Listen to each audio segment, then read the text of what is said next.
এ কোরআনের ভিতরে কি আছে?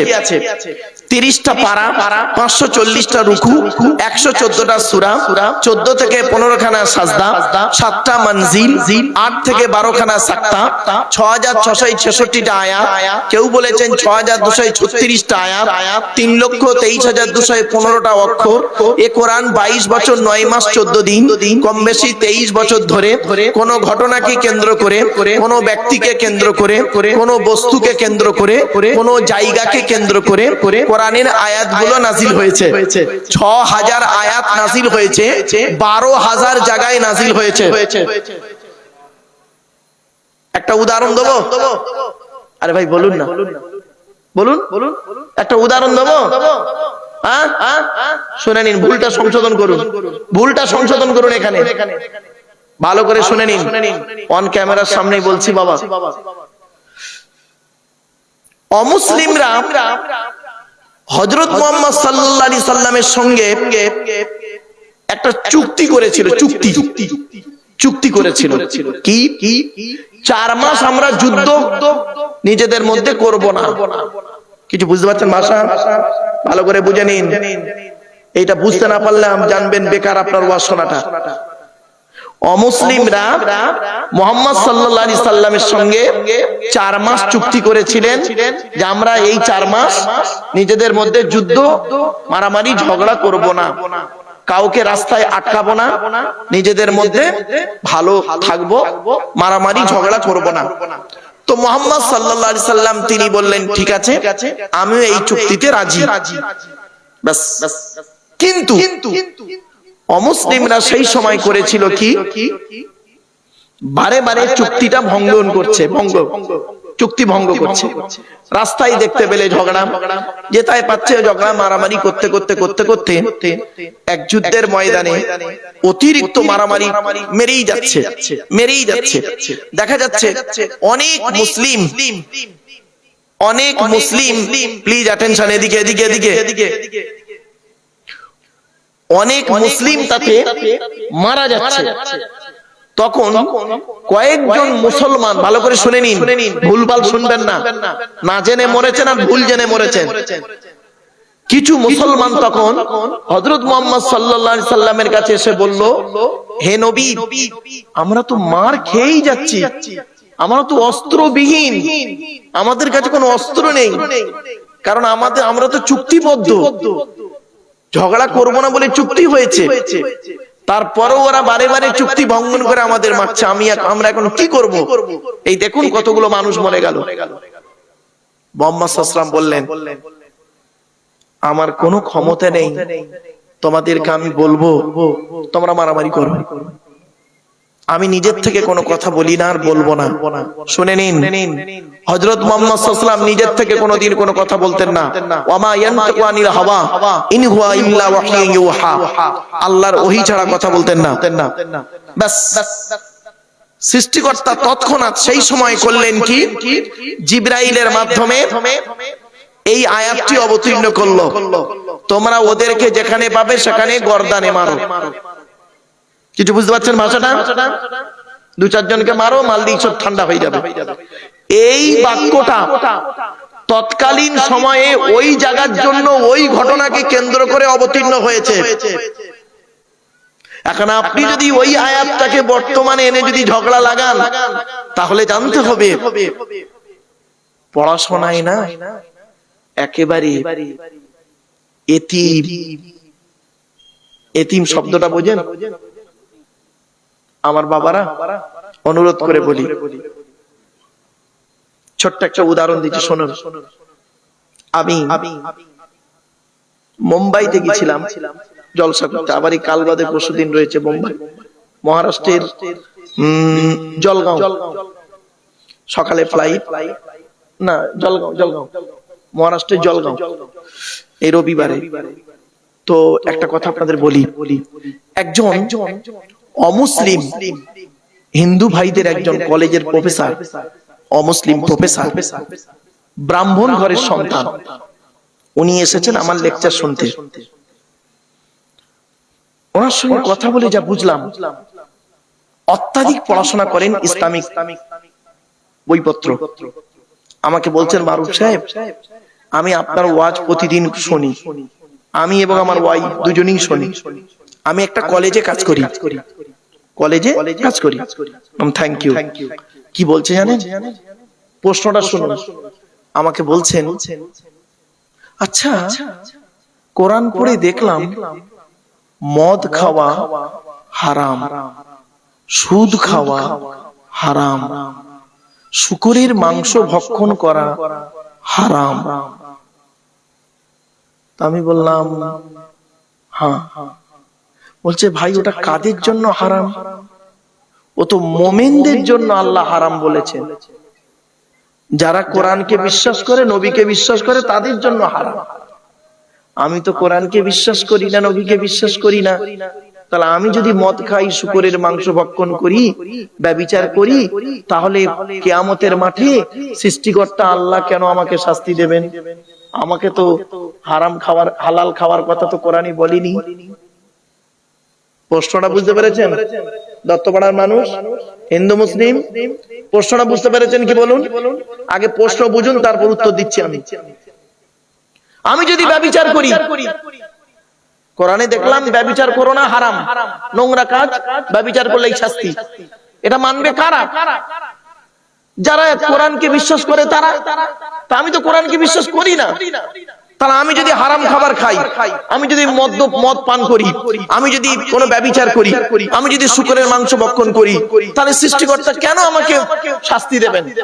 আমার কথা তো কোরআনে বলা হয়নি, আমাকে বলা হয়নি তো যে তুমি হালাল খাও।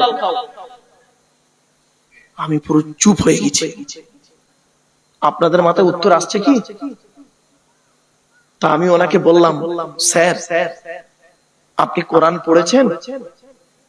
বলছে 5খানা তাফসীর আমার কাছে আছে। কটা কটা কটা জোরে বলুন।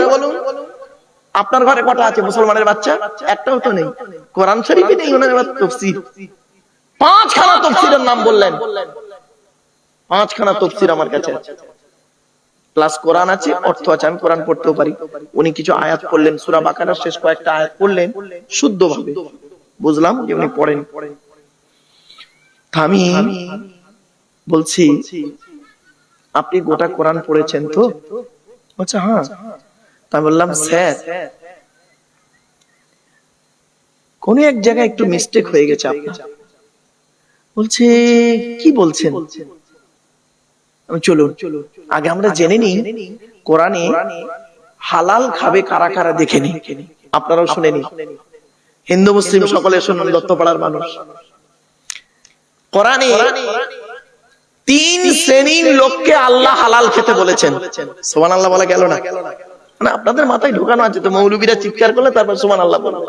ভালো কথাই সুবহানাল্লাহ নেই আপনাদের। 3 শ্রেণীর লোককে আল্লাহ হালাল খেতে বলেছেন। 3 শ্রেণীর লোক। পট করে উনি করলেন কি, পকেট থেকে কাগজ বের করলেন, কলম বের করলেন, নোট করছেন। বলুন 3 শ্রেণীর লোককে কি? বললাম স্যার আপনি এই 3 শ্রেণীর মধ্যে আছেন কিনা একটু দেখুন। আমি আপনাকে রেফারেন্স সহ বলছি। 1 নাম্বার, আপনারাও শুনে নিন, হিন্দু মুসলিম মা বোন যারা আছেন, মেয়েরা আছেন কি ভাই, মা বোনেরা ভালো করে শুনুন। মায়েরা বোনেরা, আপনাদের সম্পর্কে আজ কিছু আলোচনা করব, মেয়েদের সম্পর্কে কিছু আলোচনা আছে। কারণ বর্তমানে মেয়েদের চাল চলন, কথাবার্তা, ওঠা বসা এতটাই জঘন্য জায়গায় দাঁড়িয়ে গেছে, স্বামীরা অতিষ্ঠ হয়ে পড়েছে।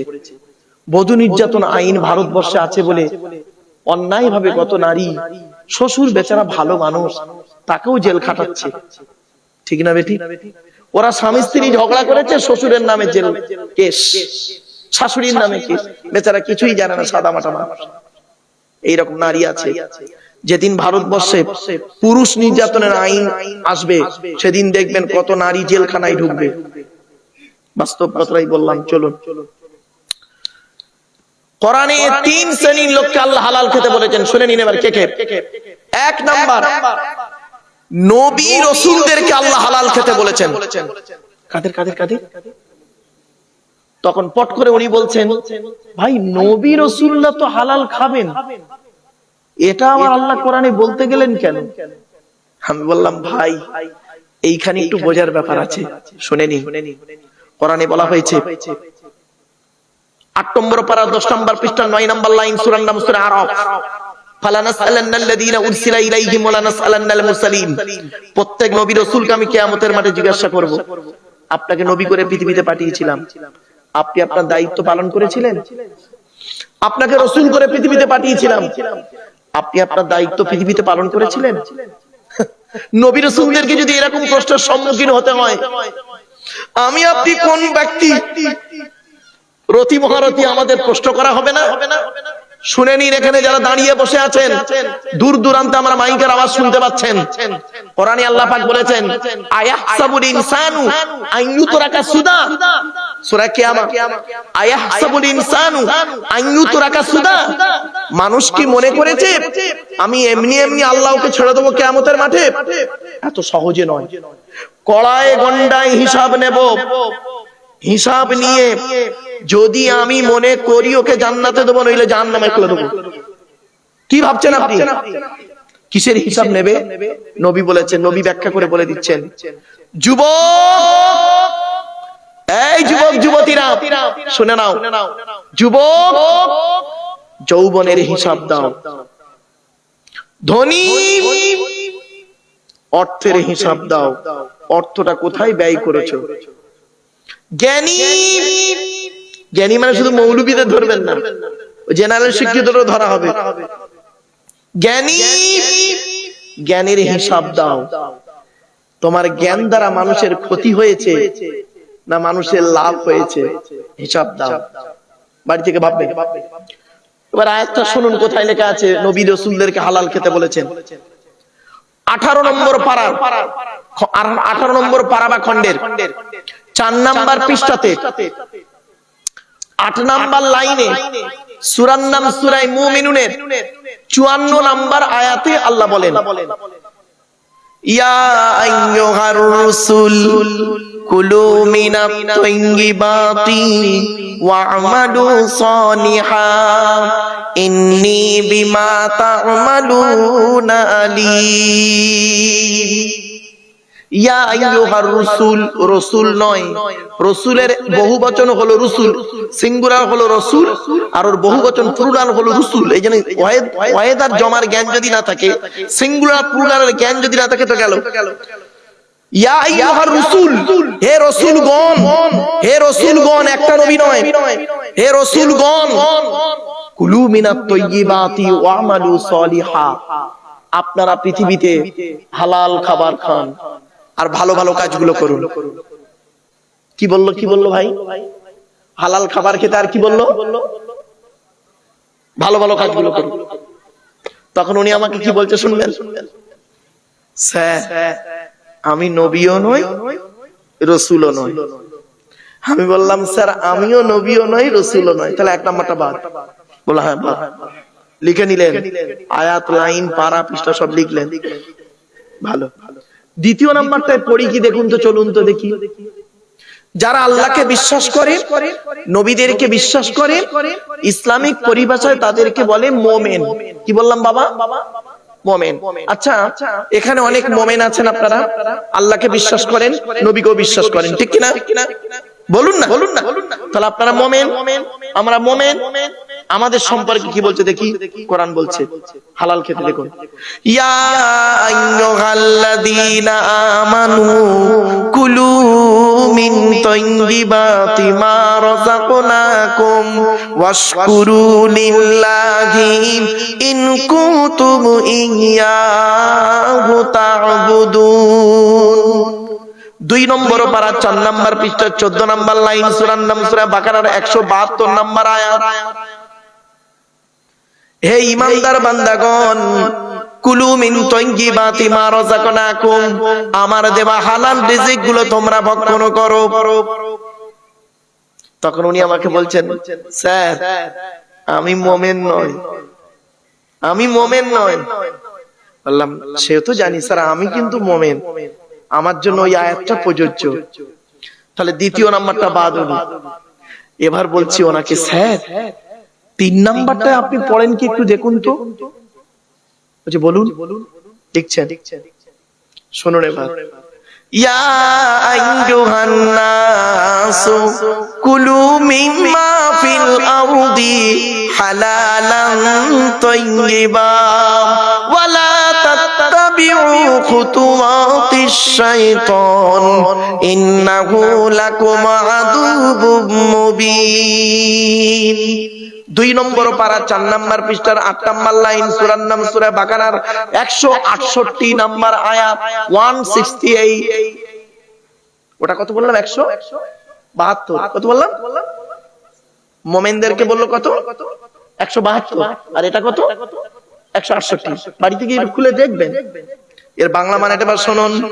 ইয়া আইয়ুহান নাস, হে মানব জাতি। নাস মানে মানব, মানুষ। আমি বললাম স্যার আপনি কি মানুষ মানব জাতির মধ্যে পড়েন? বলছে মানব জাতির মধ্যে পড়ি, আমি আদমের সন্তান।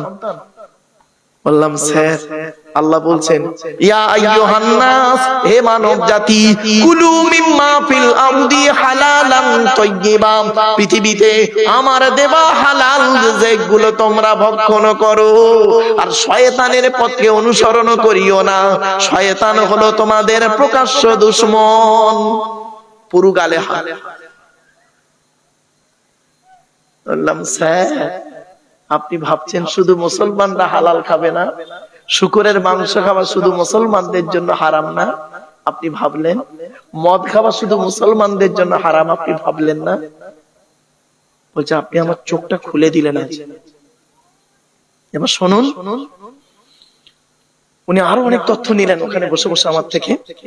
তা আমি বললাম স্যার এবার আসছে, আপনার কি ধারণা হয় কোরআন শুধু মুসলমানদের জন্য এসেছে?